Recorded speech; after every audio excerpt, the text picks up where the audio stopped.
Baik, selamat pagi saudara yang saya kasihi dalam Tuhan Yesus Kristus. Saya Gembala dan Cisuat, Gembala Jemaat GBI Agape. Pagi ini melakukan live streaming dari tempat saya berhubung dengan situasi COVID saat ini. Pada pagi hari ini kita akan memulai kelas jemaat kita. Sebelum daripada itu, mari kita tundukkan kepala, kita berdoa. Mari kita berdoa. Bapa kami yang di sorga, kami mengucap syukur kepadamu Tuhan atas pimpinan pertolonganmu di dalam hidup kami. Hari lepas hari kami terus dipimpin, dan pada pagi hari ini kami akan mempelajari firman-Mu dalam kelas jemaat yang sudah kami lakukan. Di tengah-tengah situasi corona, kami diizinkan untuk terus memberitakan firman-Mu walaupun lewat media. Kami rindu dan mohon Engkau menolong semua jemaat dan simpatisan agar pagi ini juga mereka mempersiapkan diri mereka untuk mengikuti penjelasan firman sebagaimana biasa dalam tiap-tiap minggu di dalam pertemuan jemaat. Kami juga berdoa untuk para jemaat yang tidak memiliki fasilitas media. Tuhan, Engkau menolong mereka, biarlah Roh Kudus memimpin mereka juga mengambil sikap untuk melakukan pelajaran Alkitab secara pribadi sebagaimana mereka pelajaran yang sudah mereka terima. Tuhan, Engkau pimpin, kami akan memulai kelas jemaat kami. Dalam nama Tuhan Yesus, Juru Selamat kami yang hidup, kami berdoa, bersyukur kepadamu Tuhan. Amin. Baik, pagi hari ini kita akan belajar mengenai keadaan dan tempat orang setelah meninggal. Jadi pagi hari ini kita akan belajar keadaan dan tempat orang setelah meninggal. Kita akan memulai pembacaan Alkitab kita dari kitab Ibrani, Ibrani pasal 9 ayat yang ke-27. Ibrani 9 ayat 27. Sementara saya yang akan membacakan. Ibrani 9 ayat 27 berbunyi, dan sama seperti manusia ditetapkan untuk mati hanya satu kali saja, dan sesudah itu dihakimi. Jadi Alkitab katakan, dan sama seperti manusia ditetapkan untuk mati hanya satu kali saja, dan sesudah itu dihakimi. Nah, kalau kita perhatikan ayat firman Tuhan di dalam kitab Ibrani yang kita baca, di sini berbicara tentang penghakiman umum. Jadi di sini berbicara tentang penghakiman umum. Jadi, dan sama seperti manusia ditetapkan untuk mati hanya satu kali saja, dan sesudah itu dihakimi. Jadi ada yang memberi argumen bahwa ini penghakiman berhubung dengan satu kali penghakiman, yaitu penghakiman menurut iman dan menurut perbuatan. Ada juga yang memberi argumen bahwa ini penghakiman menurut iman dan juga bema Kristus. Tapi kalau kita memperhatikan bagian ini penghakiman secara umum. Secara umum sesudah mati. Jadi penghakiman secara umum sesudah mati. Nah, itu sebabnya saya menyimpulkan setelah mempelajari keseluruhan Alkitab, saya mendapatkan bahwa manusia akan menghadapi dua fase penghakiman di dalam hidup. Yang pertama yaitu penghakiman menurut iman. Nah, penghakiman menurut iman itu terjadi sesudah manusia putus napas. Nah, penghakiman menurut iman ini tidak melalui pengadilan, tapi langsung dihakimi, langsung diputuskan. Itu penghakiman menurut iman. Karena di mana pengadilannya? Pengadilannya selama dia hidup. Selama dia hidup, kalau dia hidup sebagai orang yang diselamatkan, sebagai orang yang lahir baru, maka pada waktu dia mati, langsung diputuskan tempatnya ke sorga. Sebaliknya, kalau orang tersebut semasa dia hidup, dia akil balik, kemudian dia tidak lahir baru, dia tidak diselamatkan, maka pada waktu dia mati, diputuskan di neraka. Ini tidak melalui pengadilan, karena pengadilannya itu proses hidupnya selama dia di dunia. Nah, itu. Ya, kita bisa lihat ada perbedaan antara pengadilan, ya, beda antara pengadilan dan penghakiman itu di dalam kitab Ulangan. Ya, bisa dilihat di situ, Ulangan pasal 1 ayat 17 membicarakan tentang proses pengadilan. Proses pengadilan itu adalah proses investigasi. Jadi diinvestigasi untuk menentukan benar atau salahnya suatu perkara. Sedangkan penghakiman itu putusan terhadap perkara tersebut. Nah, pada waktu manusia mati, langsung diputuskan perkaranya. Yaitu, kalau dia orang lahir baru, tempatnya di sorga. Kalau dia tidak lahir baru, tempatnya di neraka. Nah, itu fase pertama. Lalu fase yang kedua, ya, fase yang kedua, yaitu penghakiman menurut perbuatan. Orang yang di dalam sorga juga akan dihakimi menurut perbuatan. Ya, itu melalui pengadilan, yaitu pengadilan bema Kristus. Nah, di dalam 2 Korintus pasal 5 ayat 10, ya mungkin penginjil Markus bisa membacakan untuk kita. 2 Korintus pasal yang kelima ayat ke-10. Sebab kita semua harus menghadap takhta pengadilan Kristus, supaya setiap orang memperoleh apa yang patut diterimanya, sesuai dengan yang dilakukannya dalam hidupnya ini, baik ataupun jahat. Ya, jadi itu penghakiman bema Kristus. Penghakiman bema Kristus itu penghakiman hanya khusus untuk orang yang ada dalam sorga. Ya, jadi di dalam penghakiman bema Kristus, dalam pengadilan bema Kristus, kasus setiap orang dibukakan, ya, menurut perbuatan. Nah, di situ akan ditentukan upah bagi orang yang di sorga. Ya, jadi dinilai selama hidup dia orang baik, dia orang lahir baru, dia orang baik, dikasih upah. Ya, kita tahu ada 5 mahkota yang tercatat di dalam Alkitab. Nah, peristiwa itu terjadi, ya, peristiwa itu terjadi pada waktu sesudah rapture, ya, sesudah rapture. Di dalam, kalau kita perhatikan di dalam kitab Wahyu pasal yang kelima ayat 1 sampai 14, itulah penghakiman bema Kristus terjadi. Nah, itu penghakiman untuk orang-orang yang ada di dalam sorga untuk menentukan upah. Itu fase kedua, ya. Dan di dalam neraka, orang yang di dalam neraka juga akan dihakimi menurut perbuatan. Mereka juga akan masuk ke fase kedua. Fase pertama menurut iman, tentukan mereka neraka, yang di neraka karena dia tidak beriman, tidak lahir baru, diputuskan pada waktu sesudah dia mati, tempatnya di neraka. Nah, sesudah di neraka, mereka menunggu lagi, ya, penghakiman berikutnya, yaitu menghakimi mereka menurut perbuatan. Untuk apa? Untuk diperberat hukumannya di dalam neraka. Ya, bisa dibaca mungkin penginjil Markus di dalam Wahyu, kitab Wahyu pasal 20, ya, Wahyu 20 ayat yang ke-13. Ya. Wahyu pasal yang ke-20 ayat yang ke-13.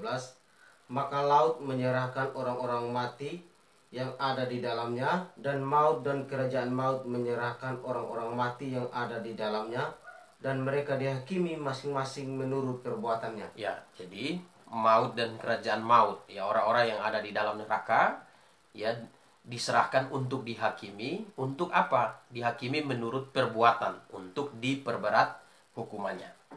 Ya, jadi itulah keadaan manusia sesudah mati.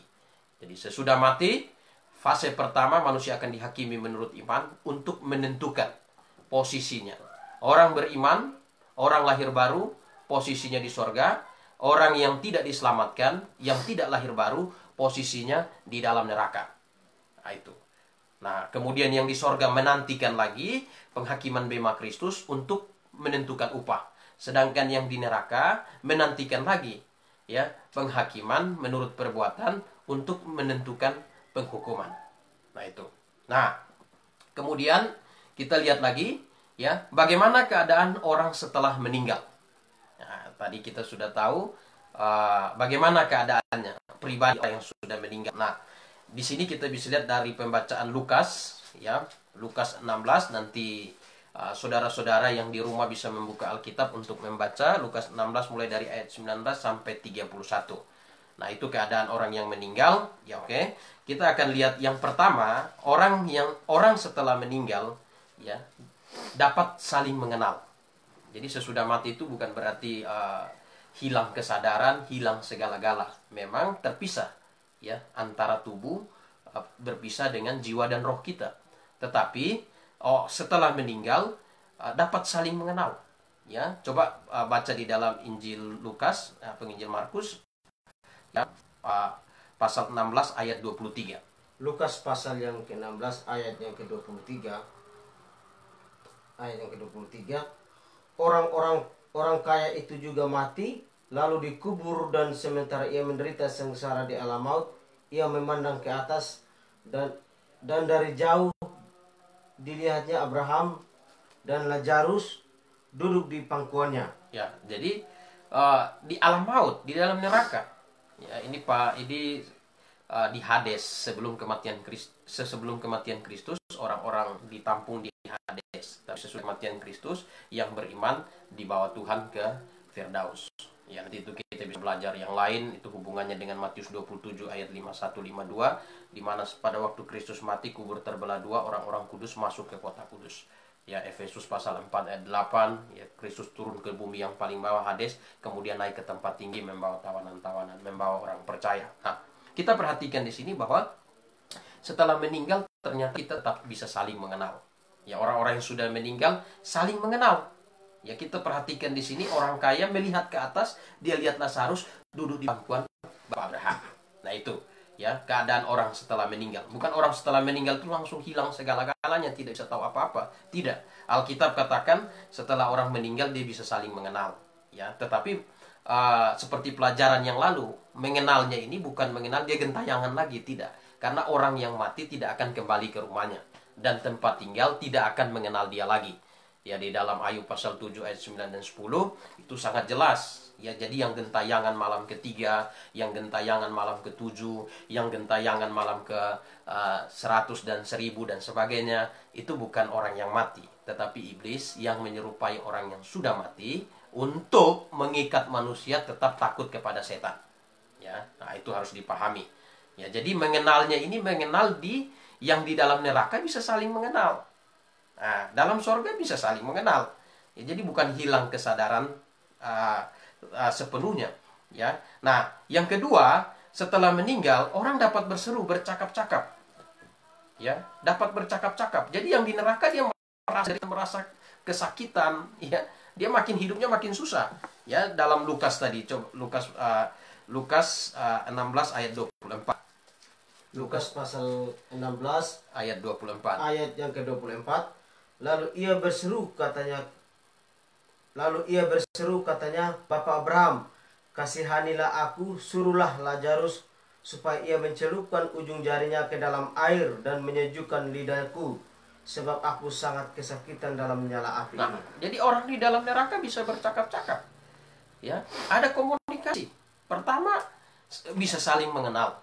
Nah, jadi hal yang paling menyakitkan itu ialah kalau mati masuk neraka dalam kesadaran seperti itu dan mengingat masa-masa di mana para penginjil menyampaikan Injil, ya, terutama di masa Covid ini orang mau berjemaat ada yang menghalangi dengan berbagai macam cara, misalnya contohnya, ya, dan dia mati masuk neraka. Waduh, dia ingat itu semua. Harusnya dia duduk dengar firman, tapi dia jadi pengacau firman. Nah, jadi kacau, ya, jadi kacau. Dia makin tersiksa di situ. Nah, saling mengenal, ada percakapan, ya. Mungkin orang yang masuk neraka dia lihat di sampingnya, loh Pak kan yang dulu menginjili saya. Waduh, ya saya menginjili Bapak dengan Injil yang salah, dengan Injil yang lain. Nah, sudah dalam neraka, ya makin tersiksa. Nah, kemudian di situ kita lihat lagi, kita perhatikan Lukas 16 ayat 24. Setelah meninggal, orang merasa, ada rasa. Ya, coba penginjil Markus ulangi lagi, Lukas 16 ayat 24. Lukas pasal 16 ayat 24. Lalu ia berseru katanya, Bapak Abraham, kasihanilah aku, suruhlah Lazarus supaya ia mencelupkan ujung jarinya ke dalam air dan menyejukkan lidahku, sebab aku sangat kesakitan dalam nyala api ini. Ya, jadi kita lihat situ orang kaya yang di dalam neraka, yang sudah dalam neraka, dia merasa panas, ya, tersiksa. Ya, sedangkan yang di sorga merasa senang, segar. Ya, jadi merasa sesudah mati. Jadi itu detik sesudah mati itu yang tidak lahir baru, yang tidak diselamatkan, siap sudah. Tempatnya di neraka, siap untuk mengalami banyak hal yang menyakitkan, banyak hal penderitaan. Ya. Nah, kemudian kita lihat di situ, ya, antara orang selamat dan yang tidak diselamatkan dipisahkan. Ya, yang selamat ada di dalam sorga, yang tidak selamat ada di dalam neraka. Ya, dalam neraka. Nah, lalu kita perhatikan, ya, setelah orang meninggal, ya, dia ingat perkara yang lalu yang sudah terjadi di bumi. Nah, ini yang paling menyakitkan bagi mereka yang ada dalam neraka. Dia ingat kesempatan-kesempatan untuk diselamatkan, tetapi dia tidak mengambil kesempatan itu, dia tidak membuat keputusan sampai dia mati. Ini yang paling menyakitkan. Ya, di dalam Injil Lukas, coba lihat Lukas pasal yang ke-16 ayat yang ke-25. Lukas pasal 16 ayat 25. Ya. Ayat yang ke-25. Tetapi Abraham berkata, "Anak, ingatlah bahwa engkau telah menerima segala yang baik sewaktu hidupmu, sedangkan Lazarus segala yang buruk. Sekarang ia mendapat hiburan dan engkau sangat Nah, menderita." ingatlah. Berarti ya di dalam kehidupan sesudah mati. Wah, yang di sorga bahagia sekali. Wah, walaupun saya menderita seperti Stefanus, saya dirajam dengan batu, tapi saya sudah di sorga, saya bahagia menikmati kehidupan yang tenang, kehidupan yang damai, yang penuh dengan sukacita. Di sana tidak ada kata putus asa, di sana tidak ada kata kesusahan, di sana tidak ada kata penderitaan, hanya sukacita selamanya. Betapa bahagianya orang yang di sorga hari ini. Tetapi yang di neraka sebaliknya, dia merasakan banyak tekanan-tekanan, kesempatan untuk diselamatkan selama di dunia. Dia begitu menyesali, tapi penyesalan di dalam neraka, penyesalan yang tiada akhir, dan penyesalan di dalam neraka orang tidak dapat, ya, tidak dapat untuk ibaratnya untuk memperbaiki lagi. Karena kalau sudah di neraka, orang selama-lamanya di dalam neraka, selamanya, ingat itu, selamanya disiksa siang malam, selama-lamanya di dalam neraka. Ya. Nah, jadi kalau kita perhatikan penghukuman di dalam neraka, ya, di dalam Wahyu, coba penginjil baca untuk kita, ya, Wahyu pasal yang ke-20 ayat yang ke-10. Wahyu 20 ayat 10. Ya. Wahyu 20 ayat yang ke-10. Kita baca di sini ayat yang ke-10. Dan iblis yang menyesatkan mereka dilemparkan ke dalam lautan api dan belerang, yaitu tempat binatang dan nabi palsu itu, dan mereka disiksa siang malam sampai selama-lamanya. Disiksa siang malam sampai selama-lamanya. Ya, kalau corona ini membuat kita sedikit menderita, ya, kita harus yang selama ini senang berjemaat terpaksa harus terpisah hanya lewat live streaming, ya, lewat media. Ya, rasanya memang berbeda. Ya, ada perbedaan duduk bersama menikmati persekutuan dan nonton hanya lewat media, itu rasanya beda, sedikit tersiksa. Yang sering melakukan aktivitas sosial, yang pergi ke kantor, biasanya ketemu teman, bisa bercanda, bisa bergurau, bisa bercerita, bisa berbagi, share, ya, tanpa harus kehabisan kota, ya kan, bisa lebih. Tapi karena corona ini akhirnya ya harus terpisah. Ya, kemudian banyak aktivitas yang ingin melakukan perjalanan susah. Ya, ya, ada juga yang terkendala. Ya, hari ini istri saya masih di Sumatera Utara, ya, karena mau pulang uh, pesawat banyak urusannya segala macam, sehingga ada lockdown, sehingga tidak bisa pulang. Nah, ya, mengalami banyak hal yang sulit. Tetapi corona ini pasti berakhir, itu pasti ada harapan untuk berakhir. Nah, tetapi kalau orang sudah dalam neraka, tidak ada kata berakhir, ya, itu selamanya. Ya, harapan untuk bebas dari penderitaan tidak bisa, harapan untuk bebas dari kesakitan tidak bisa, harapan untuk bebas dari penghukuman tidak bisa berakhir. Ya, betapa betapa mengerikan orang yang ada dalam neraka. Itu sebabnya hari ini kalau kita bersyukur, berbahagialah orang yang hari ini sudah menerima Injil yang benar dan hidup di dalam kebenaran. Itu bahagia sekali, ya, karena itu tidak dapat digantikan dengan nilai uang sebesar apapun di dunia ini.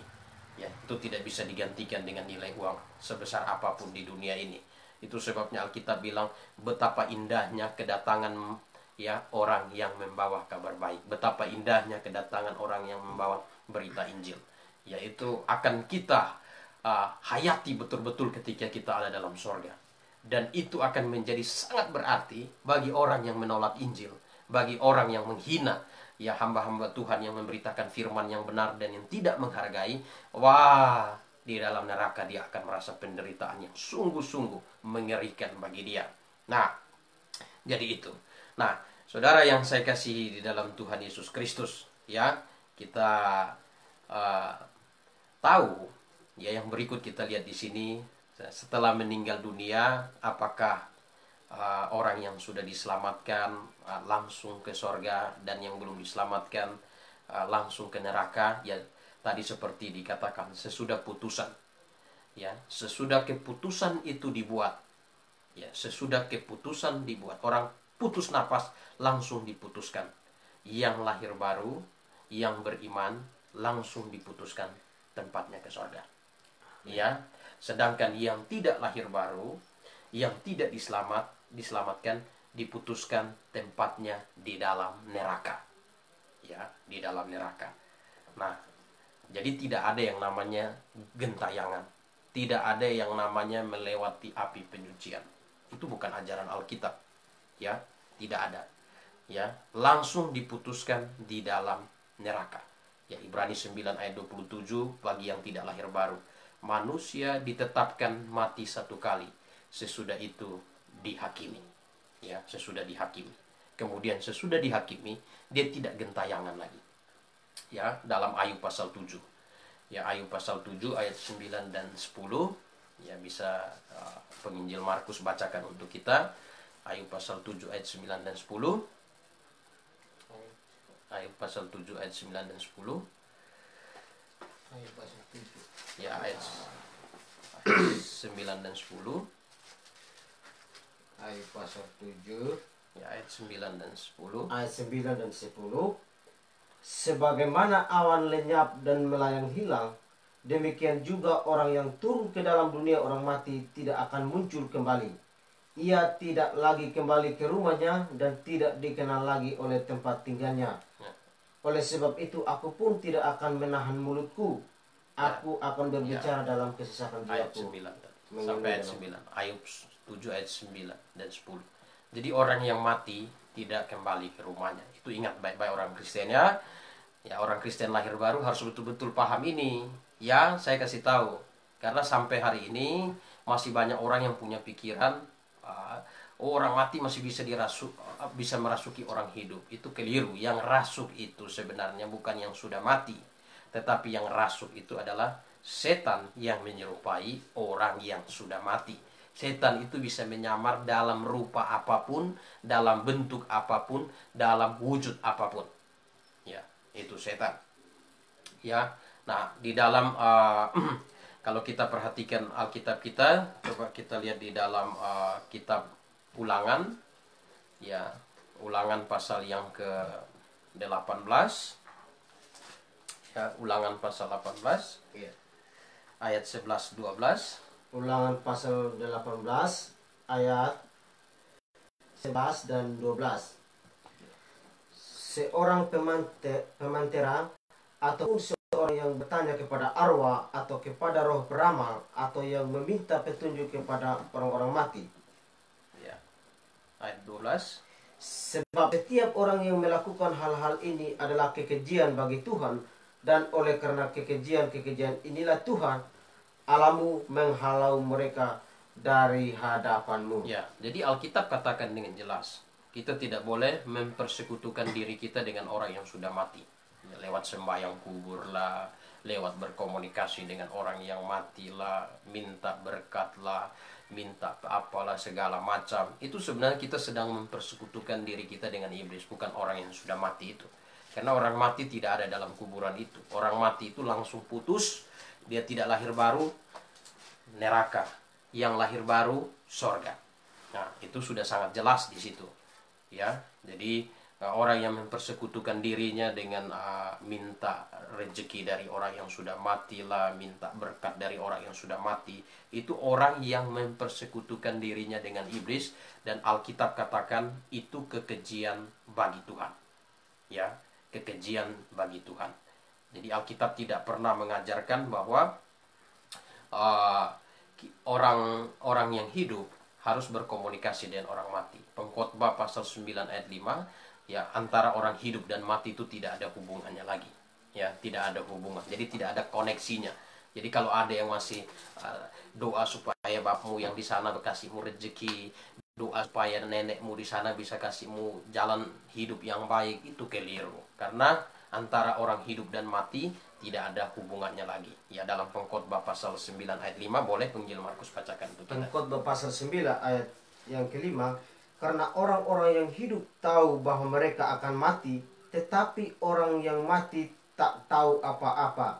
Tak ada upah lagi bagi mereka, bahkan kenangan kepada mereka sudah lenyap.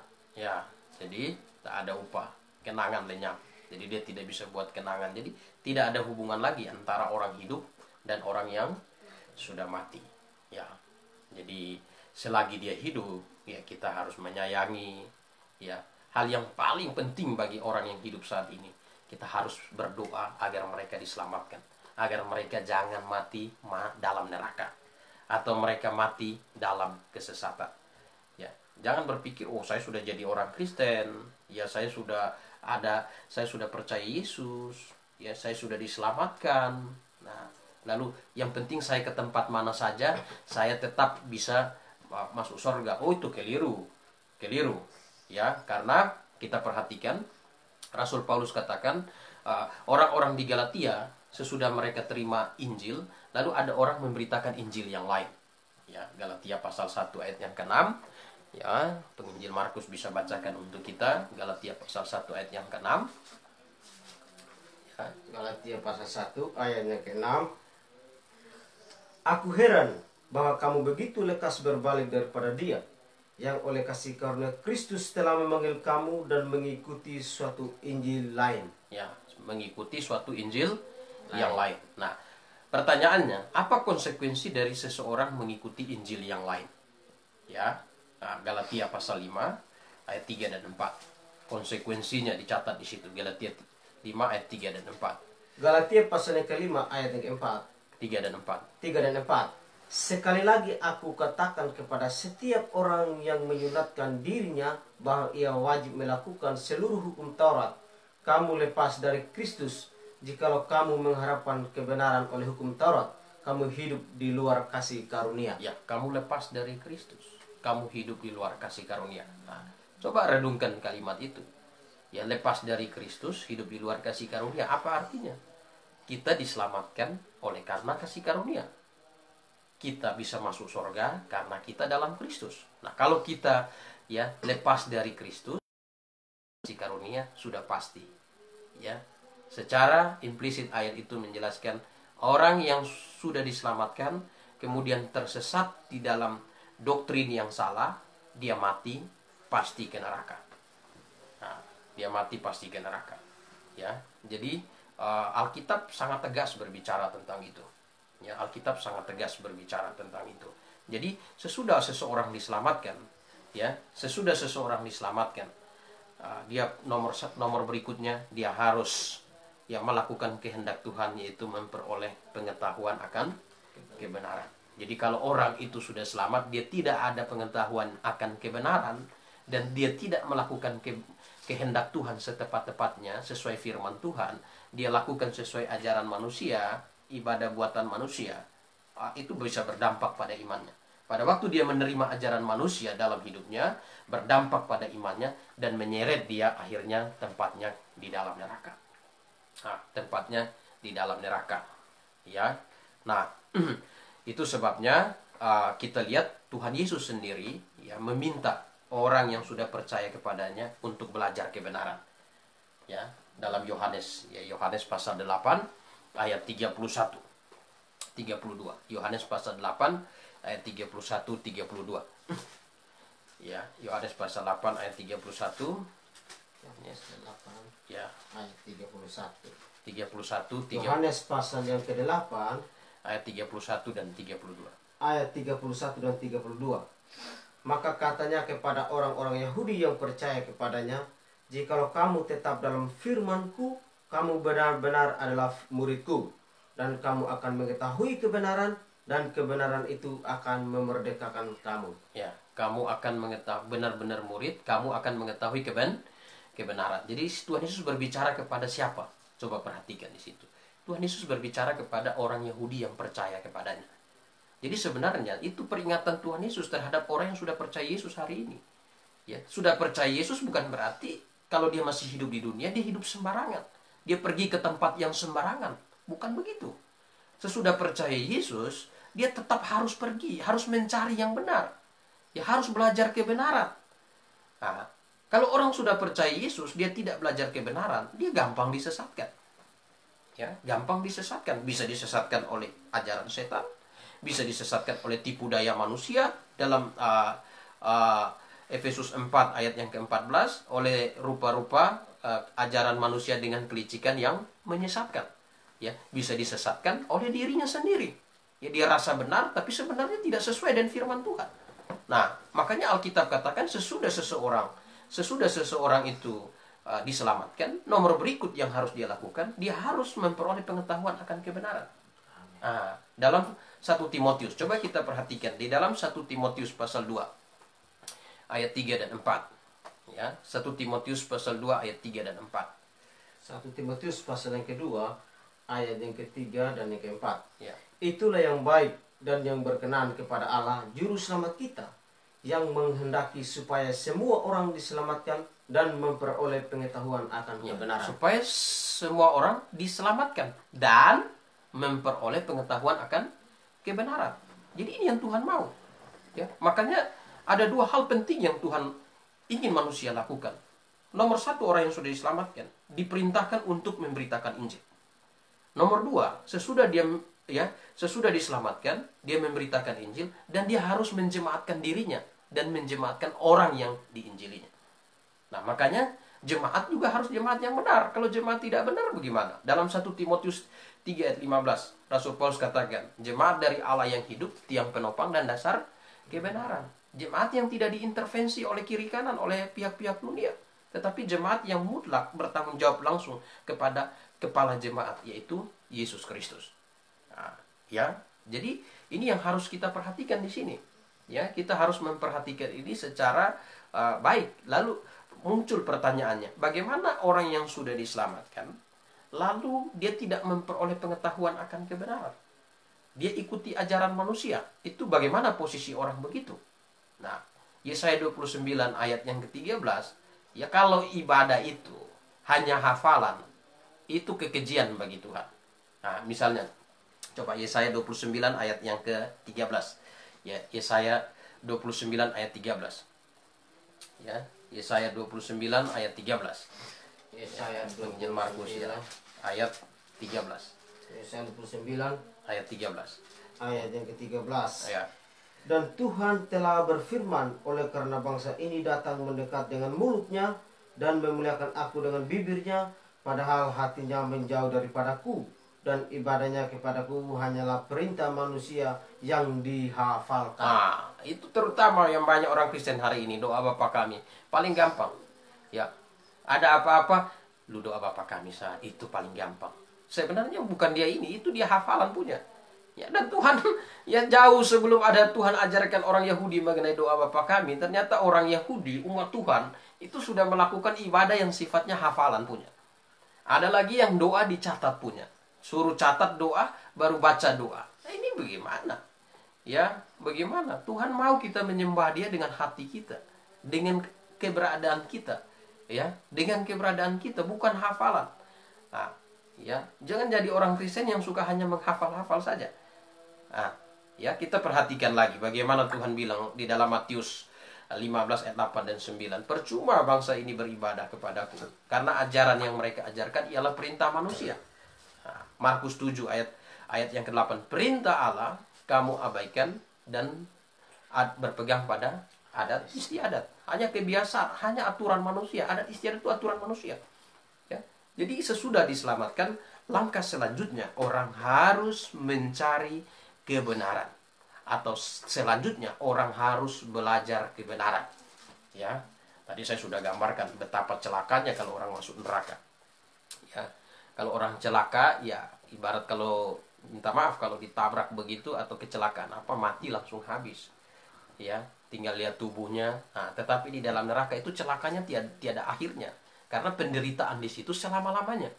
Ya, sehingga ada pengajaran seperti saksi Yehova katakan, oh tidak, di dalam neraka itu orang hanya dibakar saja, kalau dia sudah jadi debu sudah selesai. Takut, ya, takut. Alkitab katakan tidak demikian. Di dalam Wahyu pasal 20 ayat 10, disiksa siang dan malam.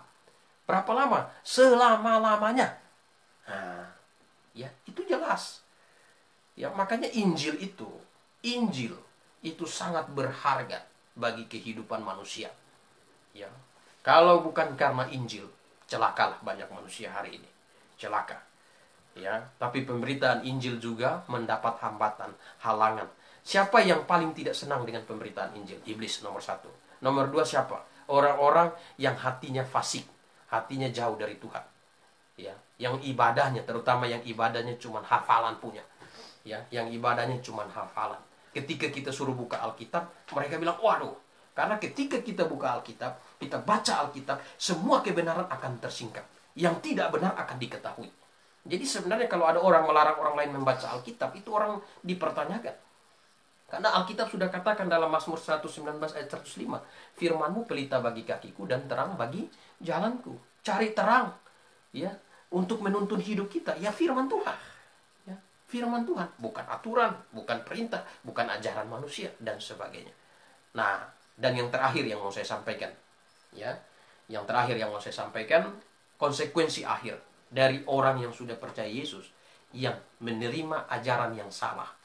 Ya, konsekuensi akhirnya seperti apa? Coba Matius pasal 7, ya, Matius pasal 7 ayat 21 sampai 23. Matius pasal 7 ayat 21 dan 22 sampai 23. 23. Bukan setiap orang yang berseru kepadaku, Tuhan, Tuhan, akan masuk ke dalam kerajaan surga, melainkan dia yang melakukan kehendak Bapakku yang di surga. Pada hari terakhir, banyak orang akan berseru kepadaku, Tuhan, Tuhan, bukankah kami bernubuat demi namamu, dan mengusir setan demi namamu, dan mengadakan banyak mujizat demi namamu juga? Pada waktu itulah aku akan berterus terang kepada mereka dan berkata, aku tidak pernah mengenal kamu. Enyalah daripadaku, kamu sekalian pembuat kejahatan. Itu hasil akhir. Ya, kalau orang sudah percaya Yesus, lalu dia ada dalam doktrin yang salah, binasa. Binasa. Ya, binasa. Orang yang sudah diselamatkan, terima doktrin yang salah, mengimani, binasa juga. Nah, ya. Jadi, saudara-saudara yang saya kasih dalam Tuhan, inilah pelajaran Alkitab kita pada pagi hari ini. Ya, saya Gembala dan Jesuat, ya, Gembala Jemaat GBI Agape Kupang. Ya, berdoa untuk kita semua supaya sesudah mendengarkan firman ini kita betul-betul merenungkan. Ya, merenungkan. Membuka hati kita, pikiran kita. Mungkin ada yang pendengar yang dengar ini marah. Waduh, ini Pak Dance ini sudah ngomong seperti apa? Wah, ya silahkan diteliti. Ya, lebih baik saya kasih tahu hal yang benar, keras, daripada saya omong yang enak-enak, lalu dengarnya hatinya tenang segala macam, tahu-tahu matinya di neraka. Itu lebih tidak mengenakan. Ya, lebih tidak mengenakan. Baik, kita akan akhiri kelas jemaat kita, dan sesudah ini kita ada live streaming kebaktian jemaat. Ya, di sini ada bersama dengan saya, ya, penginjil Markus, penginjil Bobby, dan juga ada saudari Siska dan kedua anak saya di sini. Kami akan melakukan kebaktian dan saudara bisa mengikuti kebaktian ini. Ya, kita akan akhiri dalam doa kelas jemaat kita. Mari kita tundukkan kepala, kita berdoa. Kami mengucap syukur Tuhan atas waktu, kesempatan yang Engkau berikan kepada kami, sehingga pada pagi hari ini kami dapat belajar kebenaran firman-Mu. Biarlah kebenaran firman-Mu menjadi satu kekuatan pertolongan bagi hidup kami untuk menjalani hidup di dunia, terutama dalam kehidupan iman kami sungguh dapat terpimpin. Tuhan, Engkau pimpin kami semua, kami yang menyaksikan live streaming, kami yang ada di tempat ini. Kami terus berdoa untuk keadaan dunia ini, supaya wabah virus corona ini segera berakhir dan kami bisa kembali beraktivitas sebagaimana normalnya. Tuhan, Kau pimpin kami dalam nama Tuhan Yesus, Juru Selamat kami yang hidup. Kami berdoa, bersyukur kepadamu Tuhan. Amin.